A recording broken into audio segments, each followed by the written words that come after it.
My never I say ma PENDREAM TV. PENDREAM TV there. I see them. Yopo. Announcement by Bank of Ghana of charging 0.75% when somebody transfers money from his bank account into his mobile money wallet. If the finance minister may recall, his government decided to repeal the e-levy law, and now Bank of Ghana is introducing the e-levy again. Minority leader, I recognize that's why, Mr. Speaker, because the finance minister is here, and now they make an announcement that they have suspended it for. You see, minority leader, with all due respect, when we operate within the rules, problems of this nature will not have it. Very well. Yeah, Mr. Speaker, with respect, that's why I say majority leader, you have the floor. Yes, majority leader may intervene. Yeah. Mr. Speaker, I request that everything that he has said should be expunged from the records. Mr. Speaker, this kind of lawlessness cannot be accepted. Not especially from a leader. Please, let's get serious. No, let's get serious. Let's get serious, please. Don't let us start this meeting on this note. We've been in this house. You have just come. But those of you who have been in this house, for God's sake, after votes and proceedings, is the first thing to get up and be asking questions to the finance minister. Is that the first thing to do? It's not even because, listen carefully, the finance minister is actually pleading with me to allow him to get up and respond to him. But I'm saying that cannot be accepted as a practice of this house. Otherwise, we descend to chaos and lawlessness. And you, the minority leader, you cannot lead in allowing this house to descend into chaos and lawlessness. Please, let's stop that. Let's get serious as a house. We have rules. If we decide that we are not going to go according to our rule, do you know what is going to happen to you? Your very right as a minority to say what you want to say is because there are rules that say that you should say whatever you want to say. But the same rules indicate when you should say it. Please, you are the minority leader. That is not how we behave in this house. You were a majority leader. Is that what your colleagues were doing to you? Please, let's stop that. You just get up and whatever you want to say, you just say. Then you are who?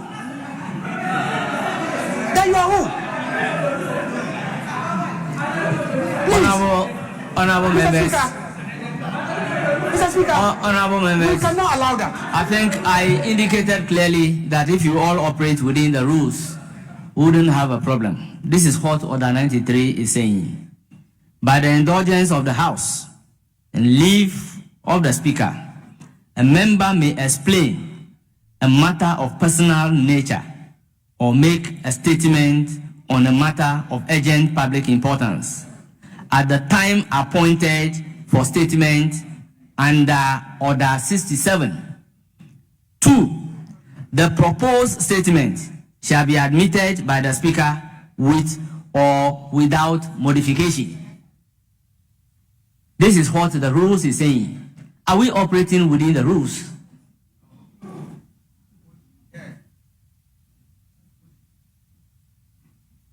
Yes.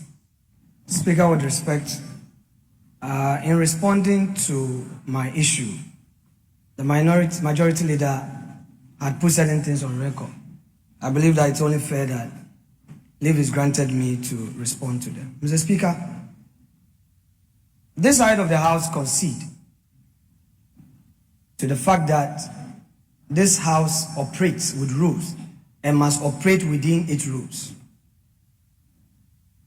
We operate a governance architecture which also has within it the rule of necessity. The rule of necessity and prudence can both be invoked, and these provisions, when they are invoked, they supersede procedure. I know my law in the minimum. Mr. Speaker, the rule of necessity is inherent. Mr. Speaker, the rule of necessity is inherent. Mr. Speaker, what I said must not be looked at in its form, but the substance. We have a state institution that has made a public announcement to the effect that certain charges are being levied on the ordinary Ghanaian. That if you transfer money from your account into your mobile money wallet, you are being charged 0.75%. As a parliament, Honorable Minority Leader. Mr. Speaker, I need Honorable to conclude. Minority Leader, resume your seat. Honorable Minority Leader, kindly resume your seat. Very well, Mr. Kindly Speaker. resume your Very seat. well. Honorable members, I took the time to read the rules copiously, and I think the House agree with me that we need to operate within the rules. I was with the Minority Leader at conclave. He never mentioned it to me that he has a statement of this nature. It is urgent, therefore he needs my leave to make such a statement. I'm completely not aware of it. Operating within the rules, everything said by Minority Leader on his feet is ordered to be expunged from the record. Let's make progress. Yes, Majority Leader.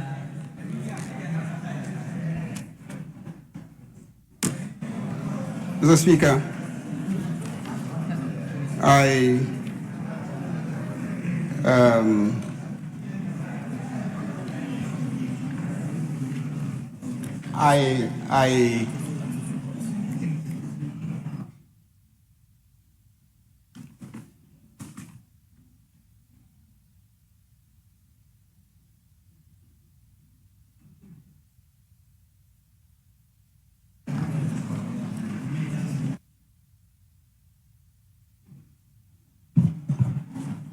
Speaker,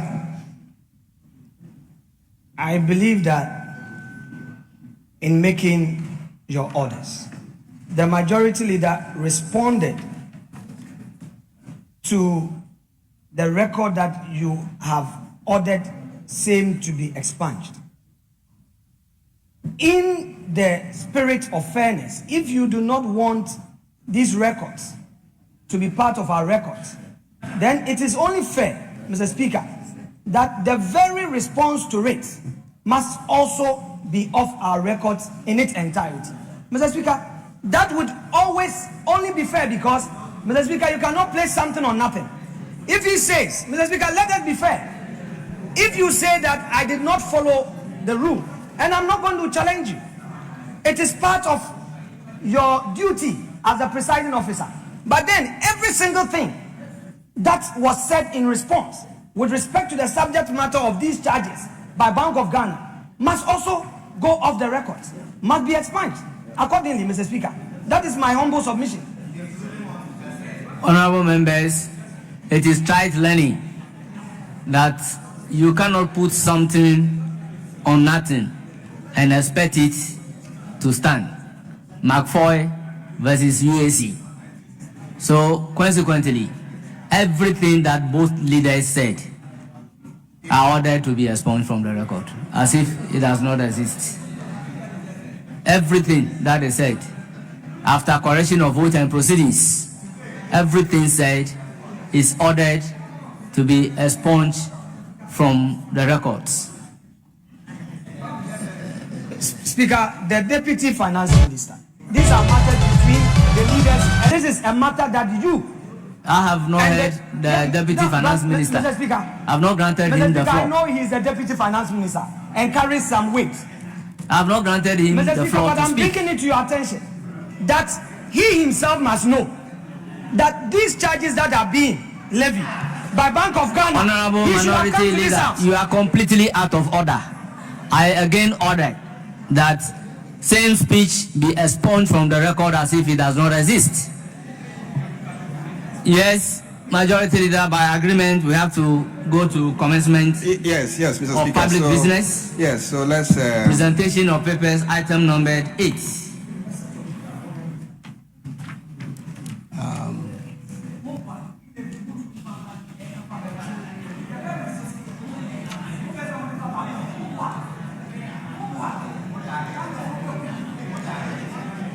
Yes.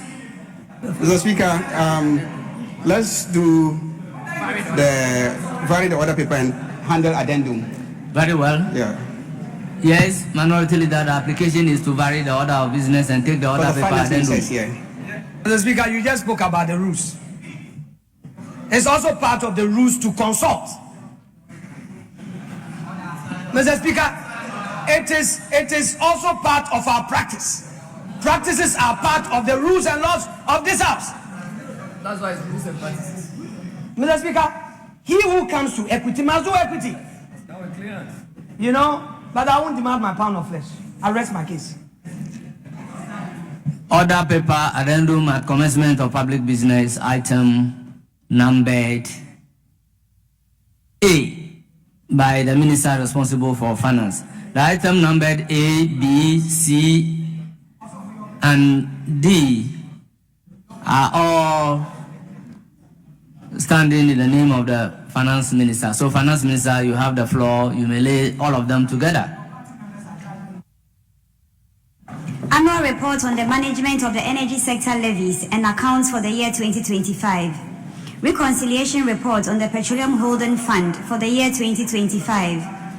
Annual public debt management report for the 2025 financial year. Annual report on public-private partnership projects for the year 2025.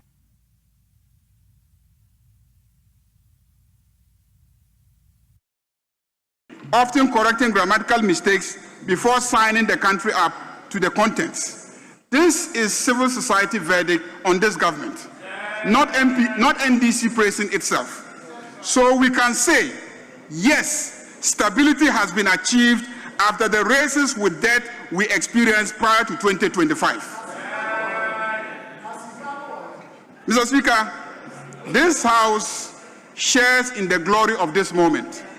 This is because every policy, legislation, and appropriation needed to produce this successful story was carefully considered and approved by this House. I recall that we passed the Ghana Gold Board bill at 3 a.m. in the morning after sitting through the previous day.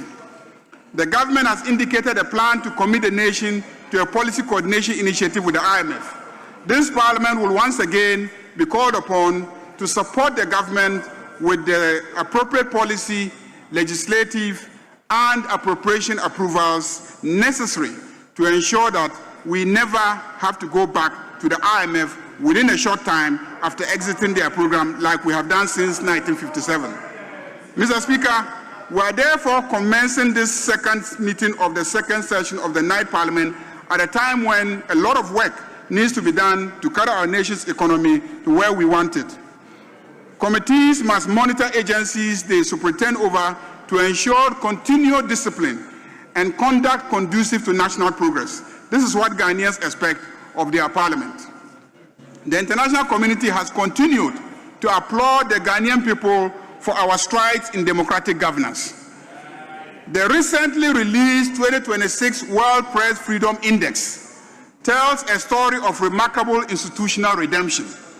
Ghana has made a monumental leap, soaring to the 39th spot globally out of 180 countries, our highest ranking in over half a decade.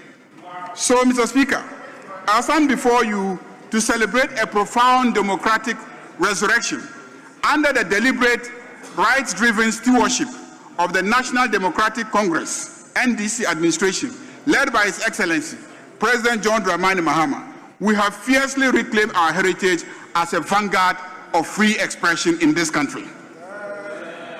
Right, Honourable Speaker, our democracy remains a work in progress. Even as we are applauded for doing so well, we seek perfection. That is why I once again urge honourable members to brace themselves for a heavy schedule of work this session, because the government is likely to bring before us a number of proposals for constitutional amendment pursuant to the work of the Constitution Review Committee.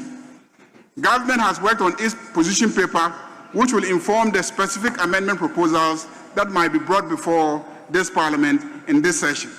A number of entrenched and non-entrenched provisions of our Constitution might be considered for amendment, and this House will play a crucial role.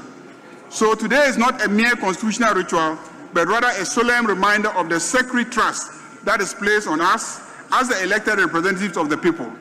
Our office as the representatives of the people places us at a position where we are the hope of the farmer in Sombo, the trader at Makola, the market woman at Kejetia, the teacher at Fomena, the fisherman at Almina, the young entrepreneur in Akati South, the nurse in Hohoi, and all the youth and farmers of this country.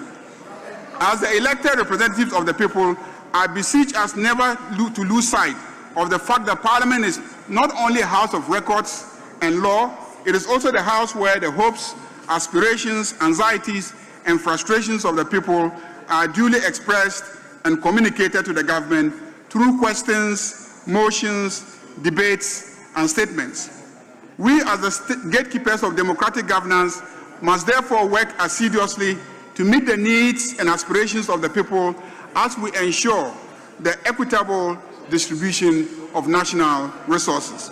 Mr. Speaker, the various occurrences in the sub-region that threaten democratic governance and stability makes it imperative for us to govern accountably with honesty, maturity, patriotism, and national unity.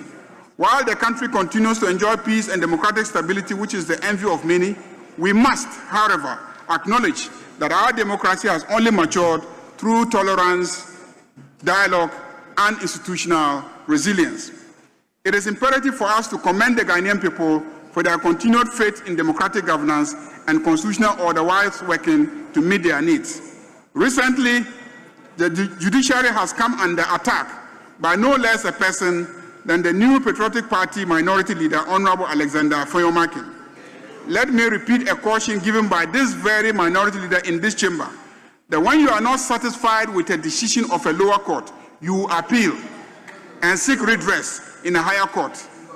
In this day and age, we must strive to be consistent because records are kept of whatever you have ever said. I want to assure the judiciary that we on this side of the House have their backs covered. Mr. Speaker, we must equally acknowledge that public confidence and trust in governance is increasingly being measured not by speeches, but rather by tangible improvements in the living conditions of the people we serve. To this end, Ghanaians expect accountability, transparency, and responsive leadership. They expect Parliament to rise above partisan divisions whenever the need arises and rally around the desire to improve their lives and livelihood. We cannot fail them in this endeavor, and the trust they repose in us must be the fuel that energizes us to do more for the country and its people. This is a sacred trust we must uphold and deliver to the benefit of the citizenry. Mr. Speaker, we are not oblivious to the remaining myriad economic problems confronting us. A half-decade accumulation of jobless youth, a recovering private sector and financial institutions, a huge infrastructure deficit. Parliament must work with the executive branch of government to build on the recent economic successes to address these challenges. In this regard, I will ask all committees overseeing the economic sectors to ensure that ministers account to us regarding the measures taken to ensure local content policies in the various economic sectors.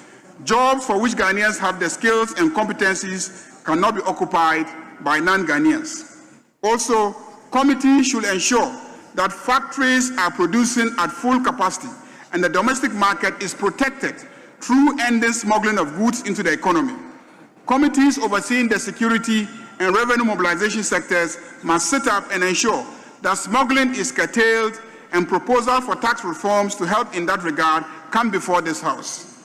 We must ensure that pursuant to the ending of the IMF bailout program, we scrupulously scrutinize all appropriation proposals brought before us to ensure that public funds do not get wasted in unscrupulous consumption, but is invested in the productive sectors to create jobs and wealth for our unemployed youth. The last 1.5 years of economic management establishes the point that our economy does not lack. Our economy has only suffered from decades of inefficiency, waste, graft, and corruption. I can say with confidence, Mr. Speaker, that in the aftermath of our exit from the IMF program, the takeoff of the 24-hour economy will be accelerated to create the jobs we promised the youth of this country. The Minister of Finance will be in this House shortly to make a statement on the most recent economic developments, and this will give us an opportunity to debate the future direction of our country's economic governance. Government's quest to address the many challenges confronting the nation will see this meeting being packed with a number of businesses and activities. This is a working government, and looking at the agenda for this meeting, I can promise honorable colleagues that the House is going to get very busy as we have a number of public and private businesses to conduct. The following are the businesses that have been scheduled for the House to undertake during the meeting. 48 bills, including Cybersecurity Authority and Data Protection bills, 26 instruments to be presented, statements, motions, and as usual, presentation of papers and reports. More so, there will be a number of committee sittings to consider many referrals. There will also be a number of site visits and familiarization tours that will be undertaken by the various sector committees to ascertain the works that are being done by the various ministries, departments, and agencies across the country. Although most of these site visits and familiarization tours were undertaken during the recess, I envisage more to be undertaken during the meeting. All these activities help Parliament to undertake its legislative oversight, financial control, deliberative, and representational functions. I know that we will rise to the occasion and that this meeting is going to be productive and fruitful in service to the people and the nation as a whole. Mr. Speaker, the Black Stars of Ghana, which is the men's senior national team, is representing the nation at the 2026 FIFA World Cup, which starts from 11 June to 19 July 2026. As most of us know, this is the first time that the World Cup is being hosted by 3 different countries: the United States of America, Canada, and Mexico. And we will see matches being played across 16 different cities. I will therefore take this opportunity to wish the Black Stars of Ghana all the best in their competitions. They have the full support of this honorable House, by extension the entire nation. We have hope and confidence in their ability to deliver, and we know they will make us proud once again. May they lift the flag of Ghana higher during the tournament. We have all been formally informed of the detention of our colleague, the honorable member for Asante Achim North, Kwame Ohene Frimpong, at the Schiphol Airport in Amsterdam by Dutch authorities, acting on a request for extradition by the United States of America based on a federal court warrant regarding an indictment in the courts of the United States of America. I urge Ghanaians to be circumspect in their comments regarding this matter, as all accused persons are innocent until proven guilty. We must not do anything to compromise the legitimate defenses available to our colleague. At this juncture, I will admonish my honorable colleagues on the other side that no parliament can operate without cooperation and collaboration. We must therefore learn to work together, majority and minority alike, for national development, prosperity, and progress. May we never forget that beyond political parties, beyond ideology, and beyond electoral competition, we remain one people with one destiny. History will judge this night Parliament not by the volume of our arguments, but by the quality of our contribution to national progress. Let me conclude by indicating to the Deputy Minority Leader that all the issues she has raised are legitimate matters for consideration by this House. I believe that this country is on the right path, promoting local ownership of the key sectors of our economy. The Diamond Mine Agreement will definitely be brought to this House, and every aspect of it will be open to public scrutiny. And I can assure you which Ghana had to be represented. Some were mostly busy representing us at the activities of the regional ECOWAS and Pan-African parliaments. I believe your engagements in the constituencies, your various committee engagements with relevant stakeholders, and the exposure to international contemporary issues during this recess have better prepared you for the work ahead in this session. At this point, let me congratulate some of our colleagues who made us proud by being elected to key positions at the Pan-African Parliament during this recess. Honorable Dr. Zaneto Ajima Rawlings, Her Excellency, was elected second Vice President, effectively the Deputy Speaker of the Pan-African Parliament.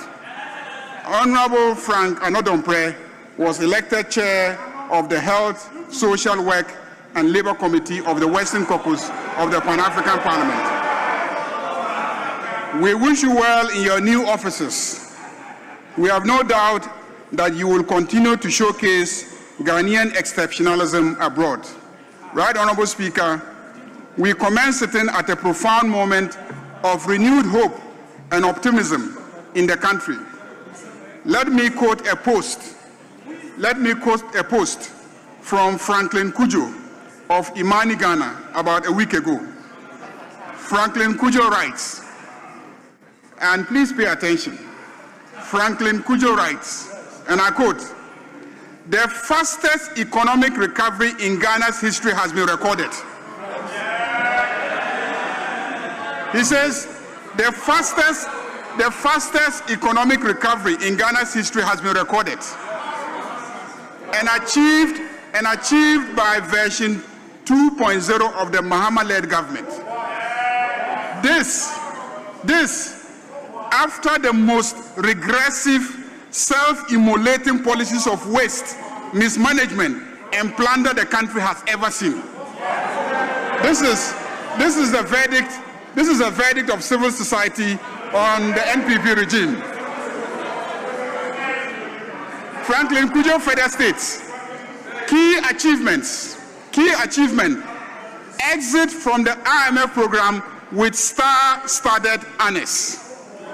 Rapid decline in inflation, a confident cedi, international reserves built back better, the quickest debt reduction from 65% to 45% of GDP in just 1 year. Buoyed by confidence, candor, and transparency, the government's finance team, competently led by Dr. Forson, carefully choreographed how to work with the IMF program they inherited, even though it was badly bruised, broken, and moribund from excessive hemorrhage following the twin shocks of the domestic debt exchange program, which amounted to the literal pickpocketing of the savings and investments by previous administrations. Mr. Speaker, in essence, the final ecopolitic collapse of the economy we witnessed in 2022, with all macroeconomic indicators gasping for air, was entirely avoidable. So what has changed this time with the exit plan from the IMF?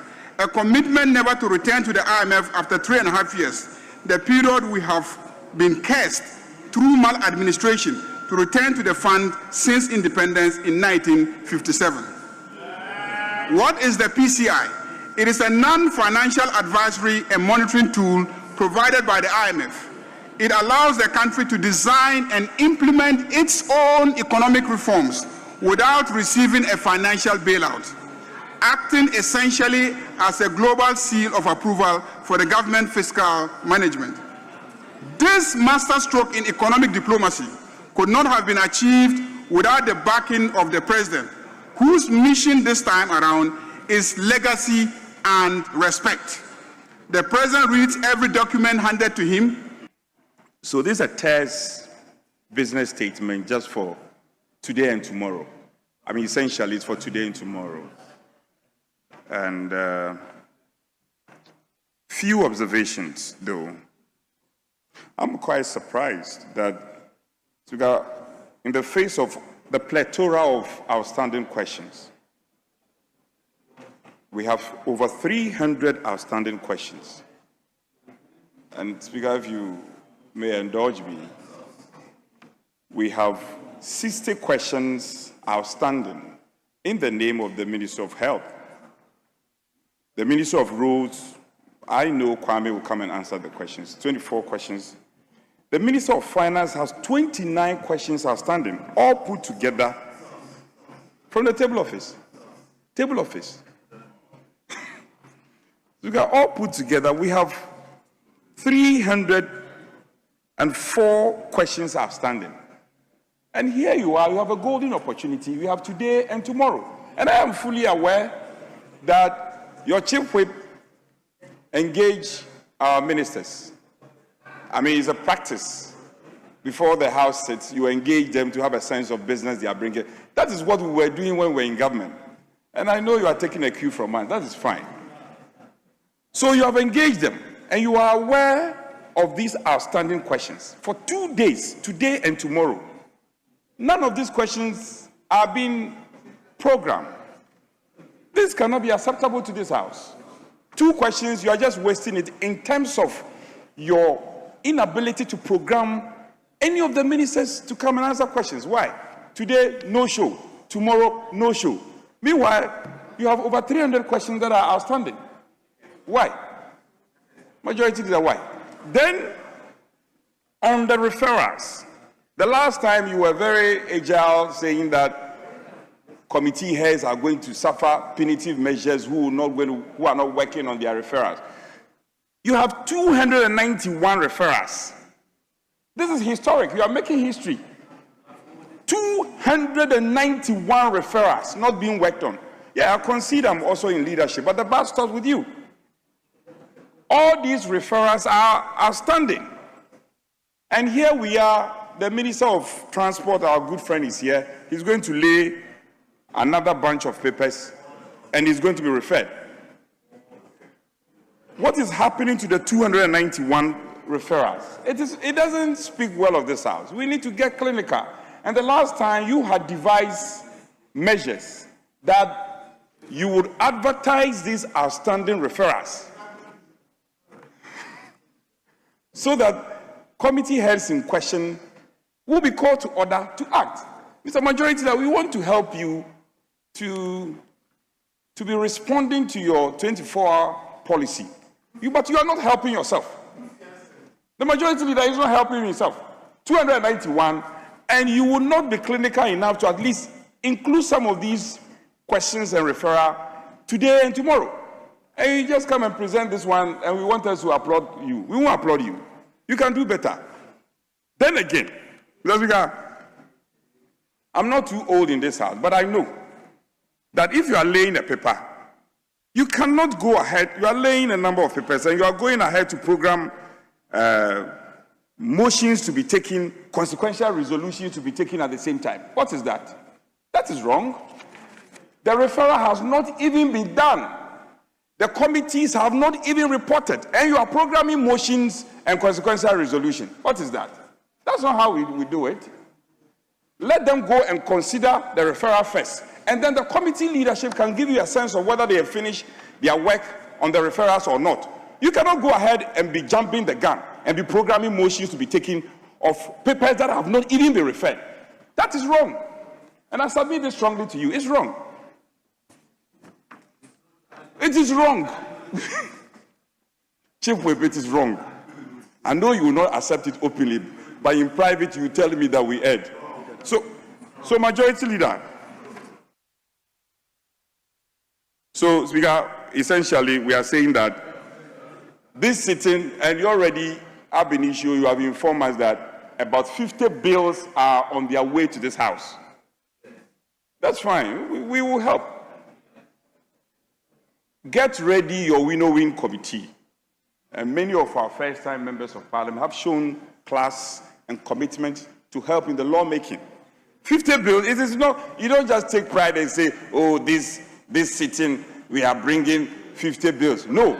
It is not about the number of bills we are bringing. It is about prudent measures we are putting in place to ensure that we pass these bills appropriately. So, and then let's make sure we put in the measures. Speaker, we on this side are going to be very critical in making sure we pass these bills. Now, ministers who are here, this excuse, oh, I am attending conference here and there, we are not going to accept that this time. Oh. If you have questions, come and answer the questions. Speaker, we are telling them in their faces, you are our colleagues. And all the excuses, we are traveling to Azerbaijan, I'm going to China for a business trip, I'm going to Afghanistan for a business trip. No, it's part of the business statement. So, this sitting, get ready.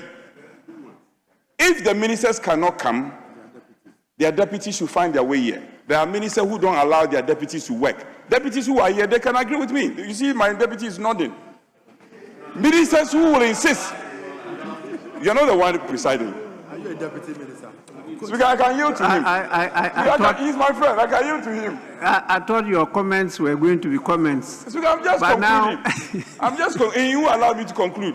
Okay, I can sit down for you to talk. Let him conclude. Let him conclude, then you can come in. Huh? You want, okay. Mr. Speaker. Yes. Mr. Speaker, please.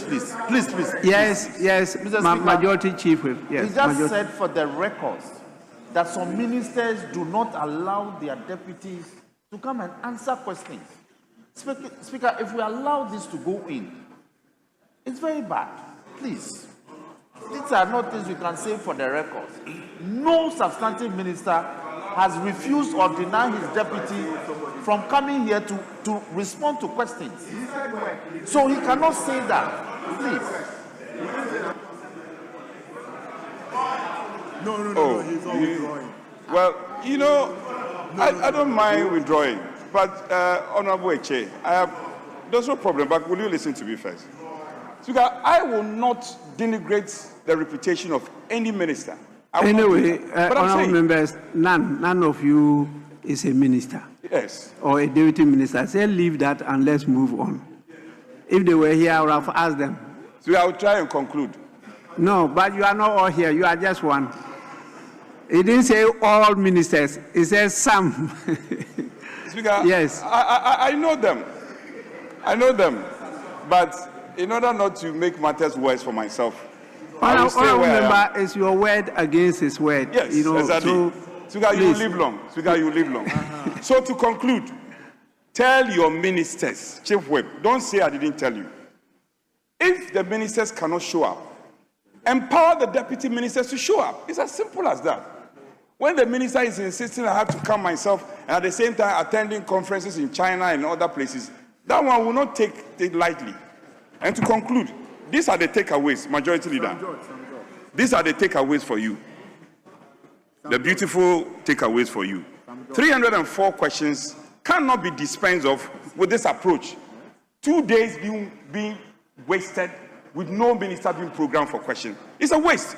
It's a waste in context. Then you have referrals.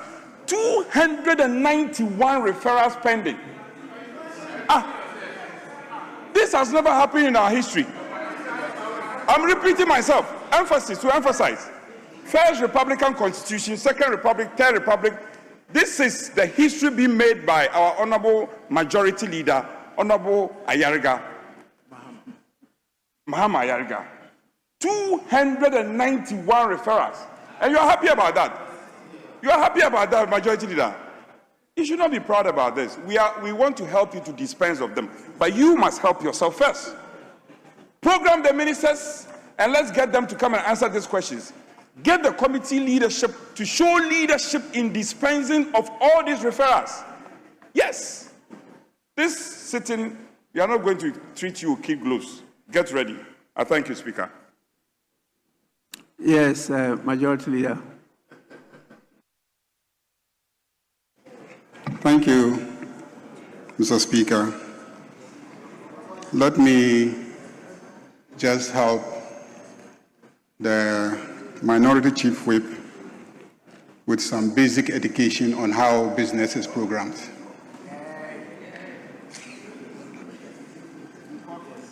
If Parliament is on recess, the Majority Leader has no capacity to program ministers to come and answer questions. The program is drawn by the business committee the first day that the committee meets. If the public listen to you without hearing me, they won't know that you are a member of the business committee and that you were at the business committee meeting this morning and you never proposed the list of questions. You were at the business committee meeting this morning. You did not suggest that questions should be scheduled. So I'm surprised that you will be making so much noise about questions not being scheduled when you were part of the committee that refused to schedule the questions. What level of righteousness is this? Mr. Speaker, I can assure you that we know how business is conducted. The order paper for today does not provide for the laying of papers and the consideration of those same papers. The order paper for today only makes provision for the laying of the papers. It is the provisional order paper for tomorrow that makes provision for the possible taking of those reports. I was in this house many years before you came, so I know how business is scheduled. I was here many years before you got to this house. So take your time and learn.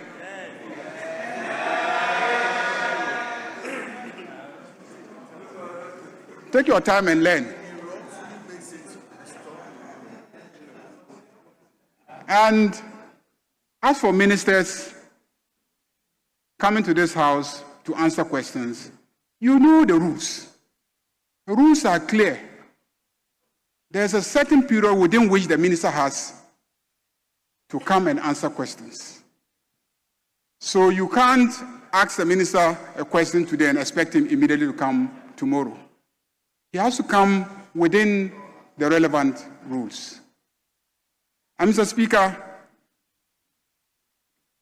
the request for us to bring the minister in to look at the issue of xenophobic attacks, after we have asked the question on the matter, I don't know, because I keep repeating myself that you know how ministers are summoned to the house. Ministers are brought here through questions. You ask them questions, they come and they answer the questions. If they think that it is important to come and brief this house on a policy matter, they will come. And so if you have asked a question, and then when it is being processed, you get up and ask me to summon the minister because it has become urgent. When a matter becomes urgent, you amend your question and make it an urgent question. You amend your question and make it an urgent question. When you make your question an urgent question, then the minister will come based on the urgency as admitted by the Right Honorable Speaker. So go and amend your question and say that it is an urgent question. So if your question is urgent, why do you get up and misrepresent to this house that after you ask your question, some urgent matters arose? So urgent upon urgent. Urgent upon urgent. Very urgent. Mr. Speaker, I believe normally ministers of sport will come and brief the House before any major tournament. And I have no doubt that the minister responsible for sports will come and brief us about the preparation for the World Cup.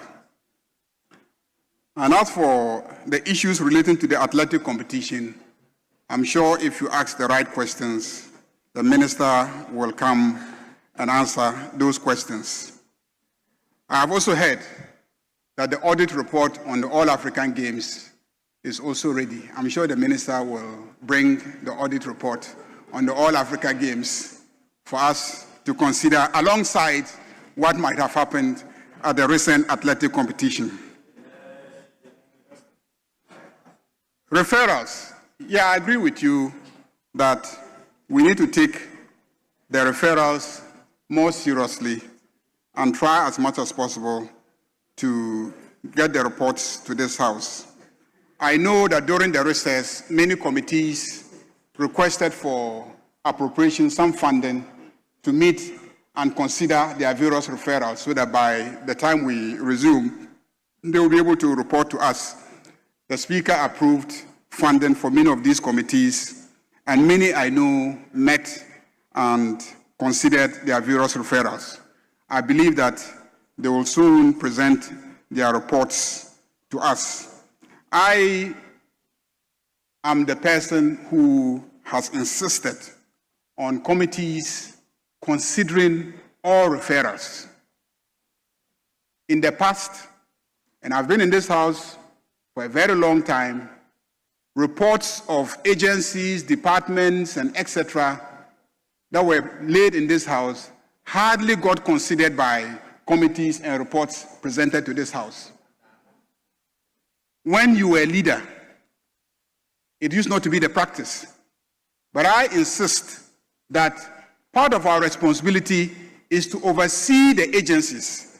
And when we make a provision in an act that they should present an annual report to Parliament, when the reports come, apart from Public Accounts Committee, which looks at the financial issues, the reports on the actual substantive work of agencies is sometimes even more critical than the financing.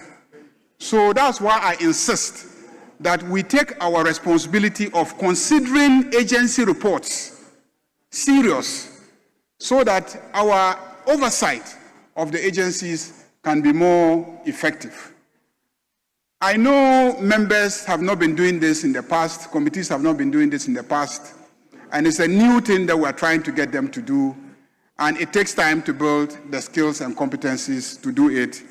But I believe that in time, committee chairpersons and leadership will pick up the skills and be able to do that effectively for us to improve our oversight of the various agencies. 300 questions, I believe we'll find a way of considering them. And I believe there will be additional questions during this sitting. But let me also encourage colleagues that in some jurisdictions, they actually ration the questions. They actually ration questions. So, you know, people don't ask questions like how many shrines we have in this country. If you ask the minister how many shrines we have in this country, you know, it creates problems. How does the minister come to answer questions about how many shrines we have in this country? So those type of questions generate problems. I mean, let's take the question time as a very serious business of the House. I think those are the issues that have been raised. Yes, the bills that we indicate we will present to this House, I can assure you that we will take every step that is needed to expedite consideration of those bills. I take note of your recommendation that we should get the winnowing committee a little more active so that we can be able to process bills. Unfortunately, there has been a tendency where we consider a bill, and then by the time we realize, we refer the bill back to the Attorney General, and then we, you know, come and want to withdraw the bill and then relay a new bill. And then we create the impression that we don't consider bills thoroughly, forgetting that this bill was considered, amendments were preferred, sent to the AG, reincorporated. And when it happens that way, if you want to take the bill through the relevant process, it becomes very complicated. And we witnessed that during the last session where I insisted that all those bills should be taken through the relevant processes. It became a bit confusing. So this time we'll avoid those things. And so I urge committee chairpersons that when there are proposals for amendments, let us take it to winnowing committee